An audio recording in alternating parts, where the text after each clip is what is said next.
Є річ, яка висить у багатьох наших домівках. Над іконою, на стіні, у скрині, що дісталась від бабусі. Ми звикли дивитись на неї, як на просто гарну прикрасу. Але рушник – не декор. Рушник – це світлова карта вашого генетичного коду. Полотно, на якому закодовано те, що звичайним оком не побачити, але що ваше тіло впізнає на найглибшому рівні. Чому в українській вишивці існує техніка, яку майстрині називали «біле по білому», коли візерунок вишитий тим самим кольором, що і тло, невидимий для стороннього ока, але, за свідченнями самих вишивальниць, не менш дієвий за яскравий орнамент? Що це за символи, що нібито здатні впливати на саму реальність навколо людини? Сьогодні вночі ми розгортаємо це полотно. Ми йдемо крізь нитку і колір, і геометрію до того, що приховано за звичним словом «рушник». Вітаю вас у нашому нічному просторі «Шепіт давнини». Вмостіться зручніше, дихайте рівно, відпустіть напругу дня. Світлоносне полотно розгортається перед нами. І наприкінці цієї розповіді ви дізнаєтесь, чому рушник називають «дорогою до зірок» і як він захищає ваш сон прямо зараз, навіть якщо ви не тримаєте його в руках цієї миті. Але спочатку трохи контексту. Ми вже торкалися таємниць порталів Буші у минулих розмовах, де скеля над Мурафою зберігає прадавній барельєф. Ми говорили про кам'яну могилу, як космічний архів наших пращурів, про Бакуту, що ховає свою пам'ять під товщею води, про сакральну мережу Аратти, що пронизує наші землі. Сьогодні ми не повертаємось до цих історій, ми йдемо далі.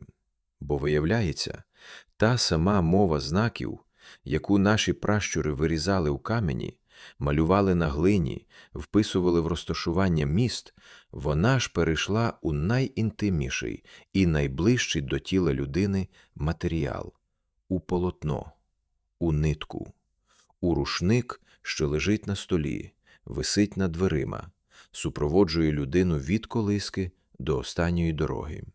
Це не повторення, це продовження однієї великої книги буття України, де кожна глава розкриває нову грань того самого коду. Олександр Фесун – дослідник, що присвятив роки вивченню символіки українського рушника не як мистецтвознавець у вузькому сенсі, а як людина, що шукала в орнаменті систему, логіку, код. Фесун звернув увагу на те, що більшість дослідників до нього проминали. Рушник – це не одна вишивка, це послідовність. Композиція, що розгортається зверху вниз або від краю до краю, де кожен елемент займає своє строго визначене місце. Він порівнював структуру традиційного рушника з партитурою, з записом, що має початок, розвиток, кульмінацію і завершення. Так само, як музичний твір не можна переставити довільно, не втративши сенсу, так і рушник має внутрішню драматургію, яку майстрині відчували інтуїтивно, засвоївши її від матерів, які засвоїли її від своїх матерів. Ця драматургія не випадкова. Вона побудована за принципом, який Фесун назвав рухом від землі до неба. Внизу – символи землі, коріння, роду. Вище – символи росту, розвитку, життя. І на самій верхній частині, найближче до глядача – символи неба, вічності, зв'язку з вищими силами. Рушник, за спостереженнями Фесуна, ніколи не вішали і не клали хаотично. Напрямок мав значення. Верх і низ орнаменту – це не просто дизайнерське рішення, це карта. Карта шляху, яким сила має рухатись від землі, через людину, до неба і назад. Коли рушник вішали над образами, цей рух ставав видимим. Коли рушником обв'язували руки молодих під час весільного обряду, вони фізично з'єднувалися з цим потоком, ставали його частиною. Сакральна геометрія тут не абстракція. Це прикладна наука наших пращурів про те, як організувати простір і предмет так, щоб він виконував конкретну функцію – не прикрашати, а спрямовувати. Дозвольте мені з великою повагою запитати вас, котра зараз година у вашому куточку світу? Напишіть у коментарях, мені завжди тепло на серці знати, де саме зараз лунає ця розповідь. Марія Чумарна, що вже допомагала нам розуміти мову вишивки в попередніх наших розмовах про орнамент одягу, приділяла рушнику окрему особливу увагу, бо рушник, на відміну від сорочки, супроводжує не лише тіло людини, він супроводжує кожен великий перехід у її житті. Народження дитини. Немовля приймали на спеціальний рушник з мінімумом символів, лише найпростіші захисні знаки, бо нова душа щойно прийшла в цей світ і не має ще власної історії, яку варто було б вписувати складним орнаментом. Весілля. Тут рушник стає центральним предметом обряду. Молодих зв'язують руки одним рушником, символічно з'єднуючи два роди, дві долі, два потоки крові в один. Візерунок весільного рушника найбагатший, найскладніший, бо саме тут закодовано побажання для нової родини – діти, достаток, злагода, захист. І остання дорога. Рушником опускали труну в могилу. Рушник ставав тим самим мостом тепер уже не між двома родами, а між світом живих і світом пращурів, до яких відходить людина. Три моменти, три рушники, три різні орнаменти, але одна мова. Чумар написала, що ця послідовність не випадкова. Рушник супроводжує саме ті миті життя, коли людина проходить крізь межу, з небуття в буття, з одинокості в парність, з життя в те, що після нього. Рушник у ці миті не прикраса, він – інструмент переходу.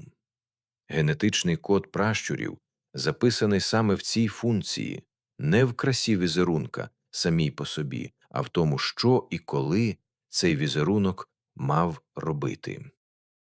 Є ще один рушник, про який варто розповісти окремо. Той, яким зустрічають гостя, той, на якому подають хліб і сіль. Цей звичай відомий, здається, кожному українцю, але мало хто замислювався, чому саме рушник, а не будь-яка інша тканина обирався для цього обряду. Писун пояснював, рушник для зустрічі гостя мав особливу, спрощену, але дуже теплу символіку. Тут не було складних композицій з деревом життя чи багатоярусною структурою. Переважали прості, гостинні знаки – колосся, сонце, іноді пара птахів, що дивляться одне на одного, символ взаємної поваги між тим, хто приймає, і тим, кого приймають. Коли гостю підносили хліб на такому рушнику, відбувався маленький, майже непомітний обряд прийняття чужої людини у простір свого роду. Хліб – це земля і праця, сіль – це стійкість і оберіг, а рушник під ними – це те, що з'єднує обидва дари і передає їх з рук в руки, з роду в рід. Цей звичай зберігся до сьогодні майже незмінним, і коли ви бачите на весіллі чи на офіційній зустрічі рушник з хлібом, знайте, ви бачите не просто гарний ритуал, ви бачите живий фрагмент того самого коду, який наші пращури вписували в тканину тисячоліттями. Галина Лоско зазначала, гостинний рушник ніколи не мав чорного кольору чи темних відтінків, тільки світлі, теплі тони – білий, червоний, іноді з обережним додаванням жовтого чи зеленого, бо цей рушник промовляв лише одне послання: «Ти в безпеці тут, ти бажаний тут. Ласкаво просимо до нашого роду хоч би на 1 годину». Підпишіться на наш канал, якщо ще не підписані, щоб і надалі відкривати з нами ці теплі і глибокі шари прихованого знання наших пращурів. А тепер та таємниця, яку я обіцяв на початку. Техніка біле по білому.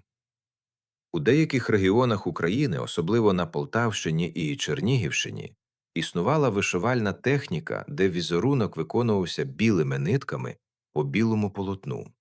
Стороннє око, що дивиться на такий рушник побіжно, майже не бачить орнаменту, лише легку гру фактури, тонкі рельєфні лінії, що проступають при певному освітленні. Чому вишивальниці витрачали години праці на візерунок, який майже неможливо побачити? Галина Лоско, досліджуючи давню віру українців, пояснювала цю практику через розуміння наших пращурів про природу сили.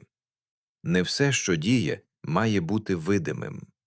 Найпотужніші захисні знаки за цією логікою працюють саме тоді, коли вони приховані від випадкового, неуважного погляду і відкриваються лише тому, хто дивиться уважно, з наміром, з любов'ю. Це принцип, який ми знаходимо в багатьох давніх традиціях світу. Справжня сила ховається від поверхневого погляду. Вона розкривається тільки перед тим, хто готовий її шукати. Біле по білому. Це рушник, що зберігає в собі повний код захисту, але не виставляє його на показ. Він працює тихо, без слів, без демонстрації. Лоско відзначала, саме такі рушники часто використовувались для найінтимніших, найважливіших моментів родини, для першої весільної ночі, для колиски первістка, для сорочки, що дитина мала носити у перші тижні життя. Невидима мова, але не менш дієва за яскраву, а можливо, дієвіша саме тому, що звертається не до ока, а до чогось глибшого. Дозвольте мені з великою повагою попросити вас, якщо ця таємниця вас зачарувала, поставте вподобайку. Це найпростіший спосіб допомогти цим знанням пращурів поширюватись далі. У фондах музею Івана Гончара зберігаються тисячі рушників, зібраних з усіх регіонів України. І дослідники, що працюють з цією колекцією, фіксують дещо надзвичайно важливе. Незважаючи на регіональні відмінності в стилі, є закономірності, що повторюються по всій території – від Полісся до Слобожанщини, від Поділля до Гуцульщини. Ці закономірності стосуються саме композиції, розташування елементів по вертикалі рушника, логіки руху від краю до центру, симетрії лівої і правої половини. Архівні матеріали музею фіксують і усні свідчення старих майстринь, зібрані етнографами ще у XIX і на початку ХХ століття. Ці жінки, часто неписьменні у звичному розумінні слова, могли детально пояснити значення кожного елементу, кожного кольору, кожного повороту лінії, знання, яке вони отримали не з книг, а з рук своїх матерів. Це і є та жива передача коду, про яку ми говоримо. Не формальна освіта, не письмовий текст, а пряма, з рук у руки, від серця до серця, трансляція знання, що вимірюється тисячоліттями. Вікентій Хвойка, чиї дослідження трипільської культури заклали фундамент нашого розуміння найдавніших орнаментальних традицій на цих землях, звертав увагу. Вже трипільська кераміка демонструє ту саму логіку композиції по ярусах, той самий рух від нижнього регістру до верхнього, від землі до неба. Подібно до того, як глина Арати зберігає в собі спіралі і хвилі, що позначали рух сонця і місяця, так і рушник переносить ці самі принципи у наш дім, у наше повсякденне життя, ближче до тіла і серця людини, ніж будь-який глиняний посуд чи кам'яна стіна. Полтавський рушник стриманий, вибудований на білому тлі з червоним і чорним орнаментом, часто з геометричними розетками, що нагадують сонце. Тут переважає порядок, симетрія, майже математична точність візерунка. Подільський рушник багатший на кольори, з рослинними мотивами, що переплітаються вільніше, з м'якими лініями, що нагадують хвилі стиглого поля. Поліський рушник суворіший, часто монохромний, з переважанням червоного кольору по білому полотну, з мінімумом зайвих елементів. Ліс і болото навчили тутешніх майстринь цінувати суть, а не надлишок. Гуцульський рушник яскравий, багатобарвний, з елементами, що нагадують гірські вершини і потоки, з різкими контрастами кольорів, що відображають саму природу Карпат. Але при всій цій розмаїтості Фесун та інші дослідники підкреслюють сама структура, сама внутрішня логіка руху від землі до неба, від коріння до крони, від землі до зірок залишається незмінною по всій території України. Це діалекти однієї мови. Так само, як українська мова має говірки на Поліссі й на Гуцульщині, але залишається впізнавано єдиною мовою, так і рушник, попри регіональні відмінності, залишається єдиним кодом наших пращурів, лише промовленим різними голосами. Дозвольте мені з великою повагою запитати вас, з якого регіону України ваш рід? І чи знаєте ви, який стиль рушника там традиційно вишивали? Напишіть у коментарях. Мені дуже цікаво дізнатись про розмаїття наших традицій. Класичний український рушник переважно червоно-чорний, іноді з додаванням білого як тла. Ми вже торкали значення цих кольорів, коли говорили про вишивку одягу. Сьогодні новий шар розуміння специфічний саме для рушника. Фесун відзначав, на рушнику червоний і чорний не просто співіснують поруч, вони почергово переймають головну роль залежно від призначення тканини. Весільний рушник переважно червоний, з чорним лише як обрамленням, підкресленням.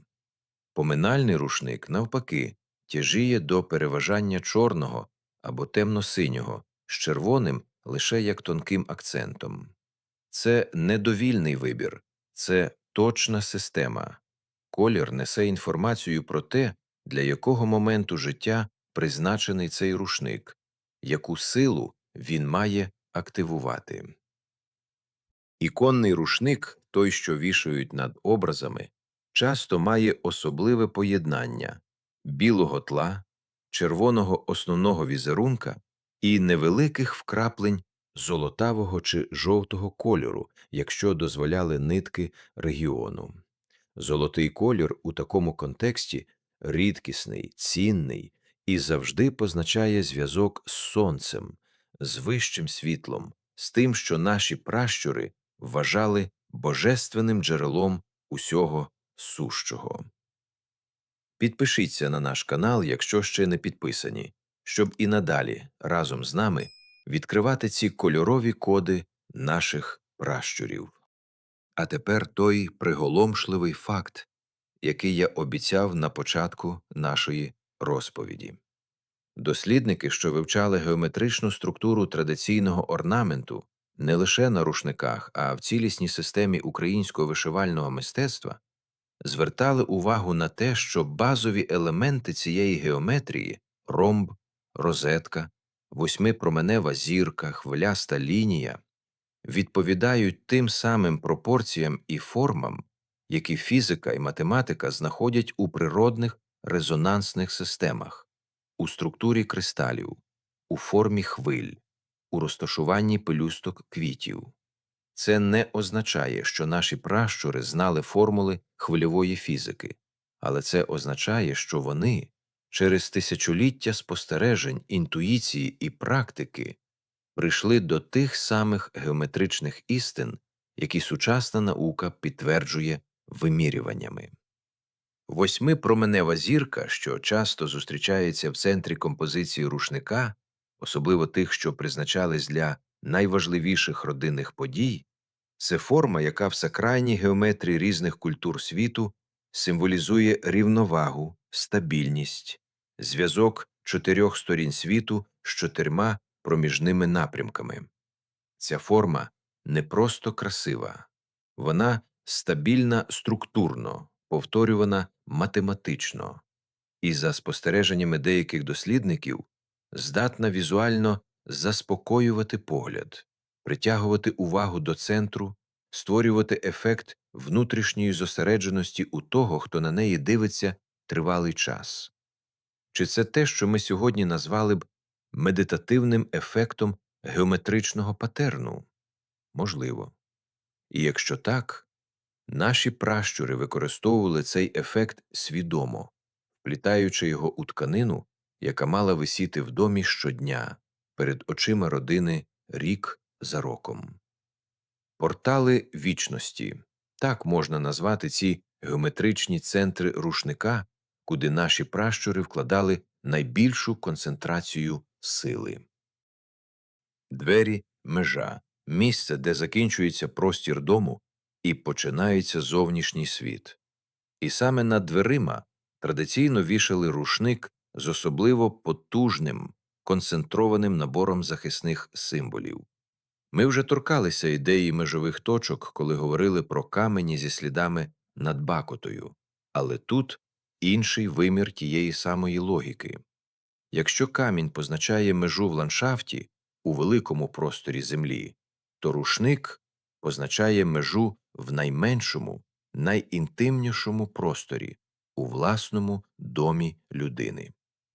Фесун описував рушник над дверима як фільтр, не буквальний, фізичний, а символічний фільтр, те, що мало відсіювати недобре і пропускати добре. Орнамент тут працював як сітка з певним розміром чарунок. Те, що відповідало частоті добра, гармонії, роду, проходило. Те, що не відповідало, затримувалось на порозі. Це пояснює, чому саме над дверима, а не в довільному місці кімнати, вішали найпотужніший, найбагатший на символи рушник. Тут проходив весь потік енергії, людей, гостей, новин, усе, що входило в дім і виходило з нього. Генетичний код пращурів тут працював як щоденний, непомітний охоронець, рушник, повз який щодня проходили члени родини, вбираючи в себе, навіть не усвідомлюючи цього, той захисний код, який був вписаний у нитки багато поколінь тому. Дозвольте мені з великою повагою запитати вас, чи є у вашому домі рушник над дверима чи над образами? Напишіть у коментарях, мені дуже цікаво почути про ваш дім. Один з найпоширеніших і найглибших за значенням символів рушника – дерево життя.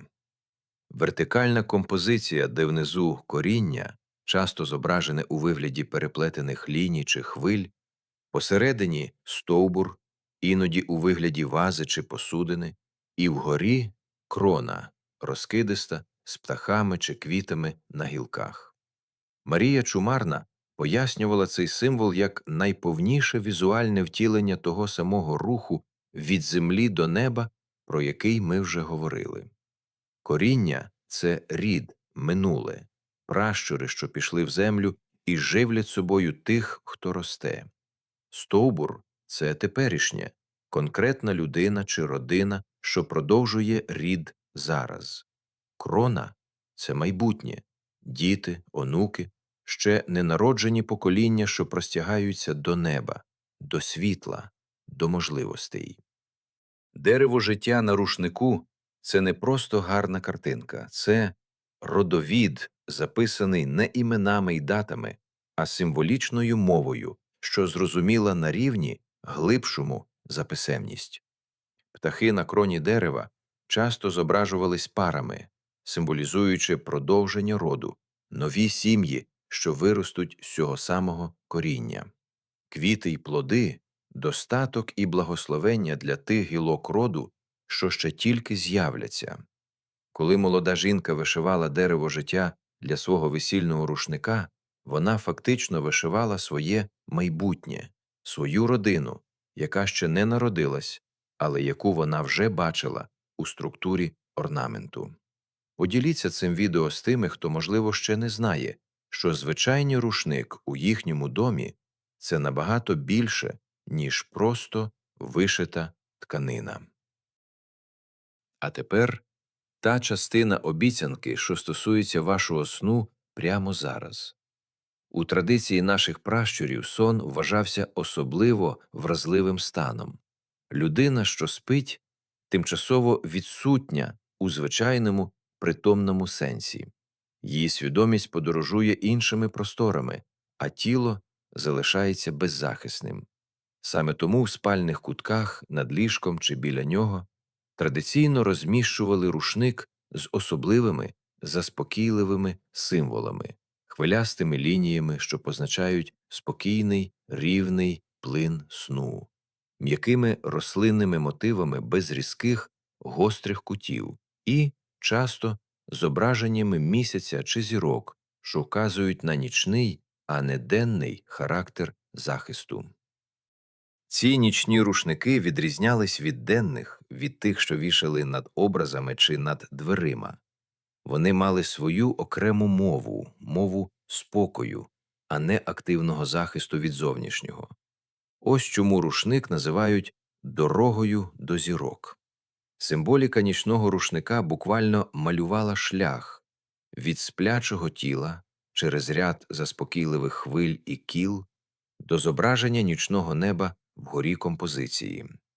Сон, за цією логікою, це і є подорож цією дорогою від землі до зірок і назад, щоночі, безпечно під захистом візерунка.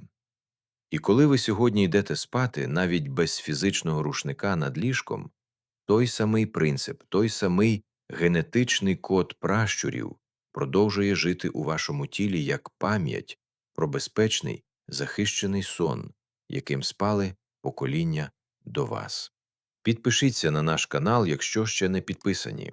Попереду ще багато глав цієї великої книги буття України.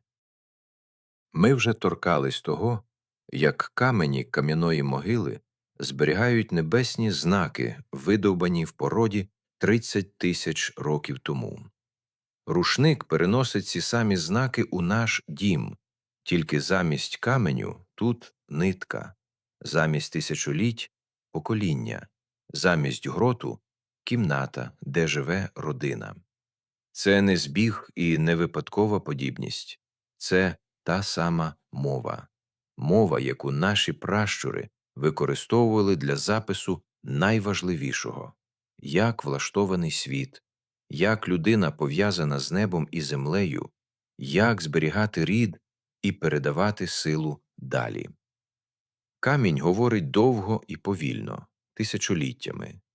Глина арати говорить поколіннями, а рушник говорить щодня, кожного разу, коли погляд людини падає на нього, коли рука торкається його краю, коли дитина вчиться розпізнавати перші символи задовго до того, як навчиться читати літери.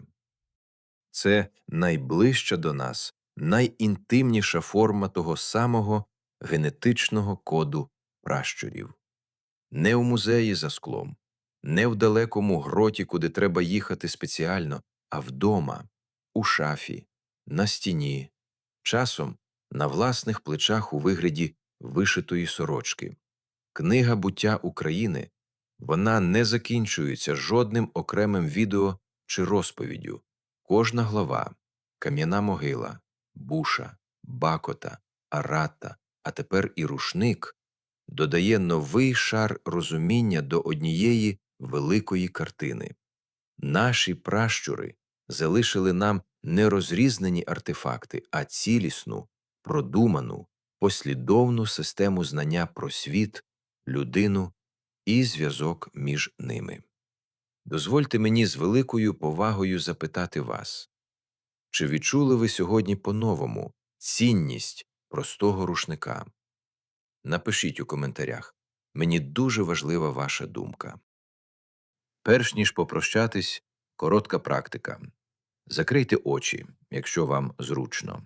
Уявіть перед собою довгий рушник, що розгортається зверху вниз.